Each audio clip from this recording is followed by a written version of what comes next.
This video is the second in a series responding to a video by YouTube channel HomeTeam History on the Ishango bone and Lebombo bone, and examines the various theories and myths which have arisen around both of these ancient artifacts. See the link in the description for the previous video in this series, and for a link to HomeTeam History's original video. In this video, these topics will be addressed. Firstly, HomeTeam History's comments on the Ishango bone.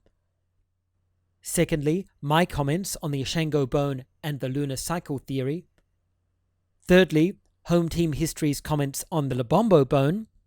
And fourthly, my comments on the Lebombo bone and the lunar cycle theory. HomeTeam History's comments on the Ishango bone. HomeTeam History suggests that both the Ishango bone and the Lebombo bone were used as lunar calendars. As mentioned before, it's been suggested that since the Lebombo bone was used as a lunar phase counter, women may have been the first mathematicians, as keeping track of menstrual cycles requires a lunar calendar.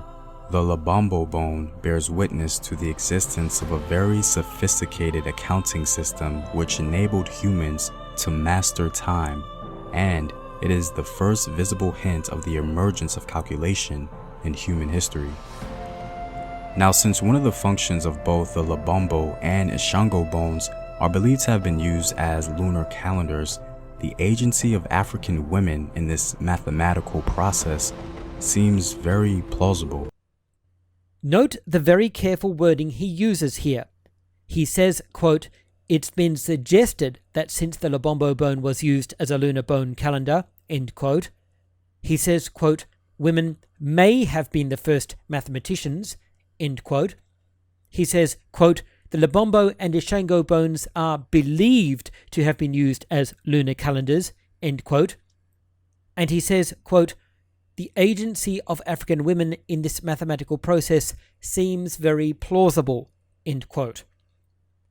This entire paragraph is very highly qualified, demonstrating HomeTeam's intellectual honesty and the great care he takes to represent his sources accurately. He never asserts these statements as facts, only identifying them as hypotheses and theories, and assessing their plausibility with caution. Now let's look at the evidence for interpreting the Ishango bone as a lunar calendar. The Ishango bone and the lunar cycle theory. In 1969, influential archaeologist Alexander Marshak published his assessment of many bones, sticks, and small stones marked in similar ways, arguing that they were not used like tally sticks, but as records of specific cycles of time, such as the position of the moon throughout the month, the position of the sun throughout the year, and the seasons. Marshak stopped short of characterizing this as evidence for systematic calendars, since he believed they required a more sophisticated mathematical understanding for which the marks on these bones provided no evidence. He believed that the marks were not recording mathematical data, but visual illustrations of the positions of the sun and moon in the sky. However, Marshak's interpretation of the Ishango bone as a record of the lunar cycle has not been widely accepted. This is due in part to the fact that his analysis relies on identifying marks at the microscopic level. It is unclear that marks at or beyond the threshold of unaided human vision are significant and useful when understanding the purpose of the Ishango bone. Some of the marks on which Marshak relies are invisible to the naked eye, making it extremely difficult to argue that they were intentional and that they contain important information. Researcher Abdul Karim Bangura notes that Marshak's conclusion was only reached, quote, "once the additional markings, visible only through the microscope, were taken into account," end quote. Researcher Judy Robinson likewise points out, quote, "The only way by which Marshak identifies sets is by using the microscope to examine the tool changes by microanalysis," end quote. At this microscopic level of examination, differentiating between incidental and intentional marks becomes almost impossible. It is very difficult to prove that a Paleolithic crafter would make marks so microscopically small that they could not be seen, with the intention of preserving information necessary for the function of the object on which the marks are being made. If the marks are necessary for the object's function, it would be counterintuitive to make them so small they are only visible with the aid of a microscope, technology which did not exist at the time. If you were recording a lunar calendar on a piece of bone, would you make it with microscopic marks invisible to the human eye and visible only with a tool which would not exist until over 20,000 years later? Another problem with microscopic analysis is that it can lead to false confidence in the results. The use of scientific tools, especially highly technical tools, can bias interpretation of the results. The very act of using a microscope conveys the sense that an examination is more accurate and more reliable than simply using the unaided eye. Consequently, it can lead to the conclusion that data obtained using the microscope is significant, even if this is not true.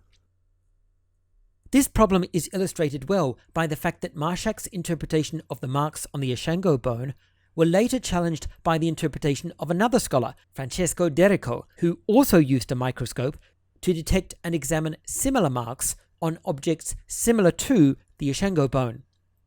It should be noted that although Derico was not examining the Ishango bone itself, he was examining the kinds of marked stones which Marshak himself had also examined when making his case for lunar cycles being recorded in the Paleolithic era. However, whereas Marshak used a standard stereoscopic optical microscope, Derico used an electron microscope, which is able to detect even smaller markings. This leads naturally to the question if Marshak's examination using a microscope is more accurate than an examination with the naked eye. Is Derico's examination even more accurate than Marshak's because he used an even more powerful microscope?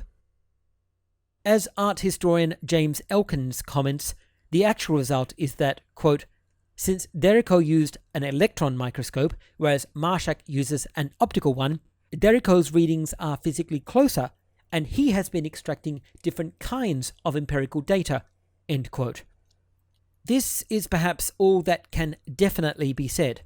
The results are different, but there is no way to determine whether the choice of tool is providing a more accurate interpretation of what the marks mean.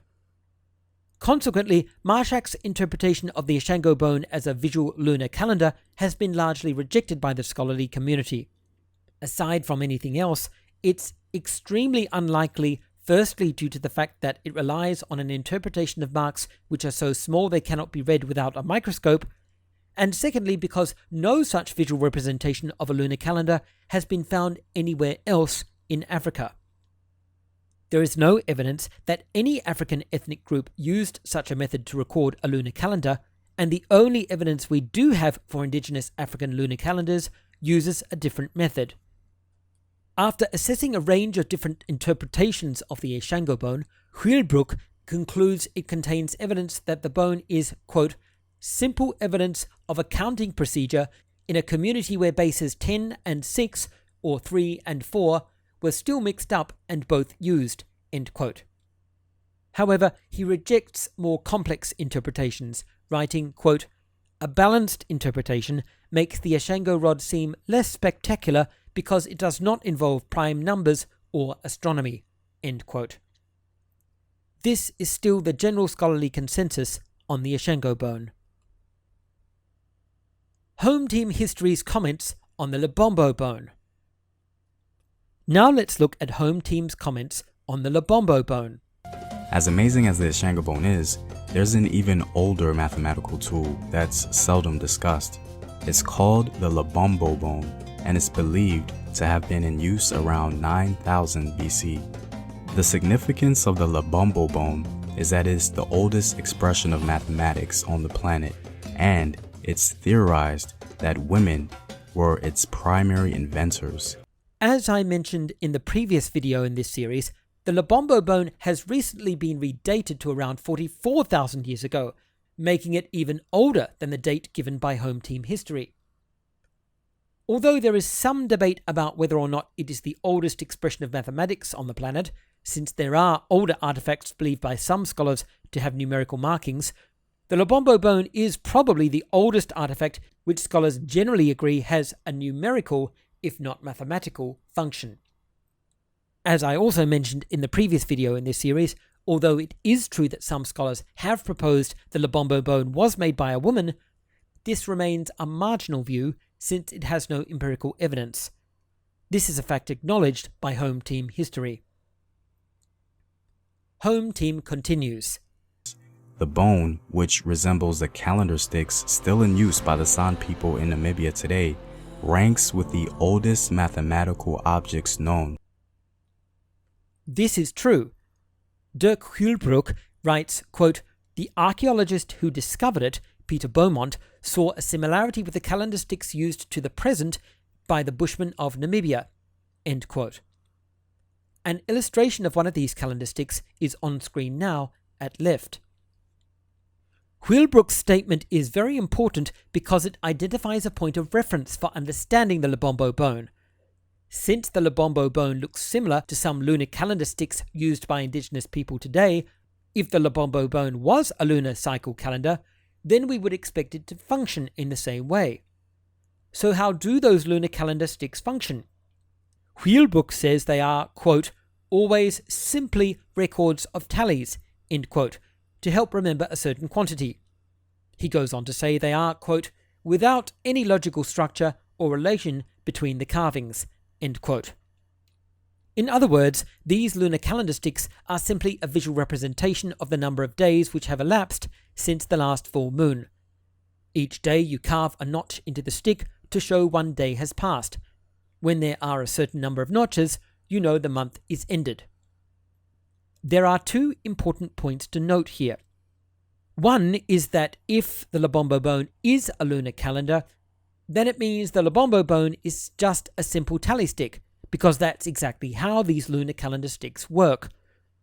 Another point is that this would be strong evidence that the Ishango bone is also a tally stick rather than a visual lunar calendar or a tool for mathematical calculations, because it has the same kind of markings as the Lebombo bone, only in slightly different patterns. If the Lebombo bone is a lunar calendar, then why would the Ishango bone use a totally different method of recording a lunar calendar, which is visually more complex, but which totally abandons any use of numbers? If the Ishango bone is a tool for performing complex mathematical calculations, why does it look so much like the Lebombo bone, which is a simple tally stick? Having said all that, there's a lot more to unpack about the lunar cycle interpretation of the Lebombo bone, so let's look into how that theory started. The Lebombo bone and the lunar cycle theory. This theory has circulated on social media as a meme. There are a couple of versions, but they don't differ greatly from each other, so I've chosen a version which is easier to read than others. It's on screen now at left. The meme reads, quote, "When I was a student at Cambridge, I remember an anthropology professor holding up a picture of a bone with 28 incisions carved on it. This is often considered to be man's first attempt at a calendar," she explained. She paused as we dutifully wrote this down. "My question to you is this: what man needs to mark 28 days? I would suggest to you that this is woman's first attempt at a calendar." It was a moment that changed my life. In that second, I stopped to question almost everything I had been taught about the past. How often had I overlooked women's contributions? End quote. This meme is attractive for several reasons. Firstly, it contains the trope of triumph over misogyny, as a woman's unique personal insight corrects the uninformed assumption of a man. Secondly, it contains the trope of a lone figure overturning an established consensus in a victory like David over Goliath. Thirdly, it hints at the trope of official history all being questionable due to its manipulative interpretation by self-serving gatekeepers, a lurking fear of conspiracy which is widespread in contemporary culture. Finally, unlike most memes, it appears to be based on the solid facts of a documented personal experience of a known public figure, and indeed it is. However, the meme is also misleading in a number of ways, and it takes some time to unravel exactly why this is. The text is attributed to Sandi Toksvig, a Danish-British comedian and author, an attribution which is validated by an article in the Guardian English newspaper on the 25th of May 2015, in which Toksvig gave an account of this event in only slightly different words. Toksvig did not name the professor, who is only described in the Guardian article as, quote, an influential figure, end quote. The origins of this idea actually go back to the early 1980s. In 1979, ethnomathematician Claudia Zaslavsky wrote a book entitled Africa Counts, Number and Pattern in African Culture, in which she accepted Marshak's view that the Ishango bone was a record of a lunar cycle, writing, quote, the first calendars, notches on a bone, were probably lunar, following the phases of the moon, end quote.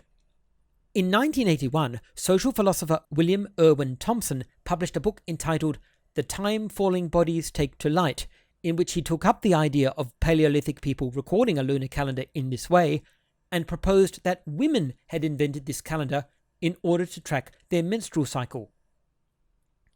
In Thompson's words, quote, woman was the first to note a correspondence between an internal process she was going through and an external process in nature, end quote. This idea later appeared in 1991 in an article by feminist author Dena Taylor entitled The Power of Menstruation, in which she wrote, quote, lunar markings found on prehistoric bone fragments show how early women marked their cycles and thus began to mark time, end quote. We can see how this idea evolved from a suggestion to an apparently established fact. Claudia Zaslavsky later adopted this idea herself.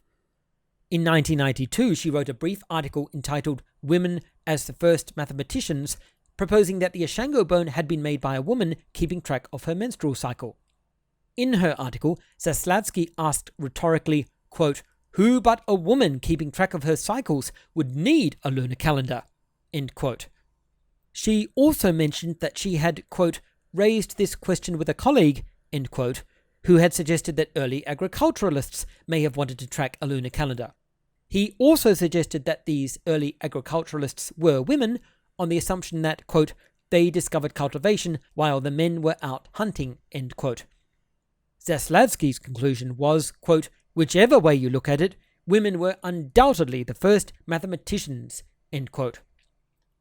The exchange between Zaslavsky and her colleague is so close to the text of the meme as to suggest that Zaslavsky was the professor quoted by Toksvig in the meme. Toksvig studied archaeology and anthropology at Girton College, Cambridge, so it is entirely likely that she attended a lecture which mentioned the Ishango bone. However, Toksvig does not name the professor, and it is extremely unlikely that Claudia Zaslavsky was the lecturer on that occasion, since Zaslavsky never taught at Cambridge. She taught at a private high school in New York. Although the identity of the professor isn't actually important, it's the information supplied by Zaslavsky which pulls at the first thread which eventually unravels the meme's entire narrative. In the meme, the professor asks rhetorically, quote, what man needs to mark 28 days, end quote, before answering, quote, I would suggest to you that this is woman's first attempt at a calendar, end quote. The meme's persuasive power relies on the fact that in the account given by the meme, this rhetorical question is unanswerable.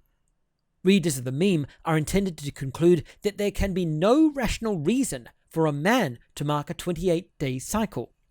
However, there are two reasons why this question actually lacks the rhetorical force it appears to have.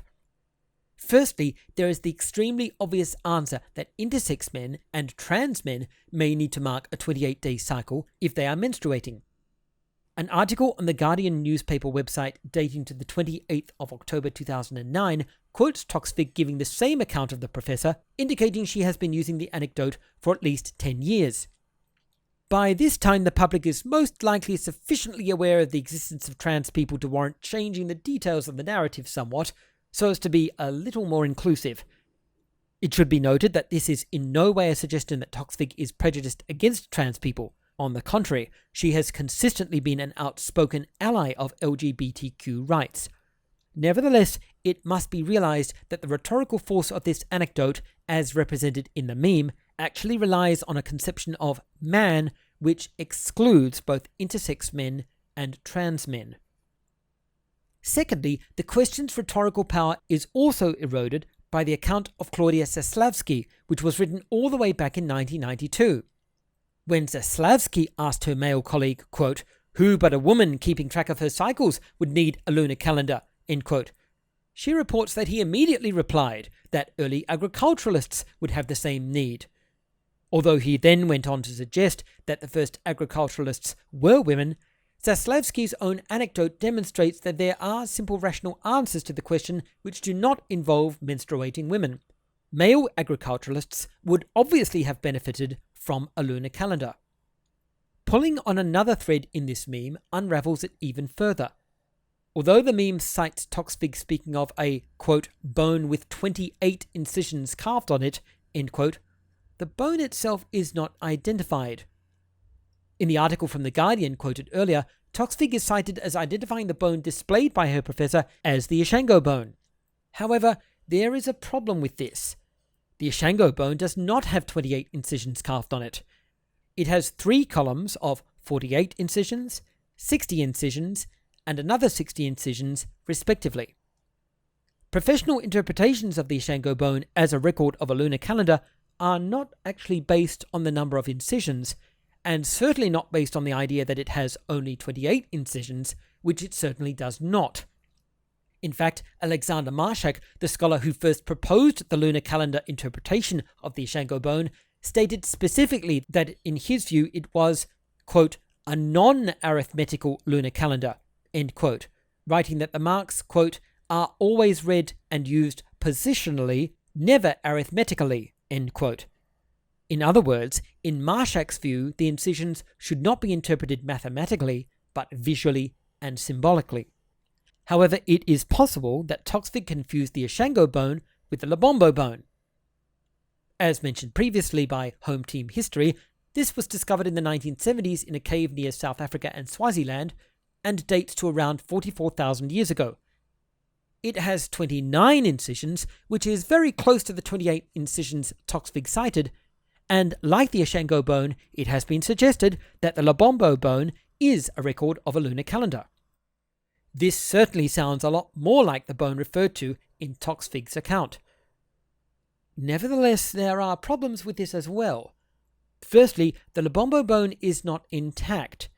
It has been broken off at one end, making it impossible to tell how many incisions it originally had. All that can be said for certain is that 29 notches is the lowest possible number of notches. Secondly, the interpretation of the Lebombo bone as a lunar calendar has not received widespread acceptance. Instead, as with the Ishango bone, the Lebombo bone is commonly interpreted as a tally stick. Francesco Derrico, cited earlier, says that the criteria for the lunar calendar interpretation of the Lebombo bone, quote, have never been described or validated experimentally, end quote. Aside from these issues, there are other problems with the idea of the Ishango bone or Lebombo bones being used to track a menstrual cycle. Firstly, if these artifacts were used for such a purpose, why would so few of them be found? Whereas tally sticks with various numbers of marks on them have been discovered in various locations in both Africa and Europe, if the Ishango bone and Lebombo bone indicate a method Paleolithic women used to track menstrual cycles, despite the fact that the Ishango bone has about 168 marks and the Lebombo bone has just 29, why have only 2 of them been discovered? Secondly, the interpretation of either stick being used to track a menstrual cycle is predicated on the very modern idea of a woman having a regular and predictable cycle of 28 days. Although this is generally true in developed countries in the modern era, given the fact that the regularity of menstrual cycles is affected strongly by factors such as ethnicity, age, diet, body mass, physical activity, and stress, it is extremely difficult to know if Paleolithic women in any given region would have considered 28 days to be chronologically indicative of their menstruation cycle. However, assuming they did view their cycles as taking 28 days only creates another problem, because the Lebombo bone has 29 incisions, not 28. The meme's description of Toksvig's encounter with her professor matches Toksvig's own account of it very accurately, so this is probably how she remembers it. Nevertheless, there are problems reconciling Toksvig's narrative with certain facts. Firstly, her rhetorical question, quote, "What man needs to mark 28 days?" end quote, is obviously easy to answer non-rhetorically, as Zaslavsky's colleague proved. Secondly, there is no Paleolithic bone matching her description of 28 marks. Thirdly, if her recollection confused the number 28 with the 29 incisions on the Lebombo bone, then her professor's argument that the bone was used to measure a 28 menstrual cycle loses its entire foundation. Toksvig's anecdote is so similar in wording to Zaslavsky's own anecdote, right down to the rhetorical question, that one possible explanation is that Toksvig has confused her reading of Zaslavsky's account with a comment made by one of her anthropology professors. This would explain the discrepancy between the details in Toksvig's account and the facts concerning the Ishango bone and Lebombo bone. However, regardless of the exact origin of her anecdote, the point is that Toksvig's narrative is inherently flawed. Its story, in the way it is told, cannot be true, and changing the story so it agrees with the facts would ruin its rhetorical function.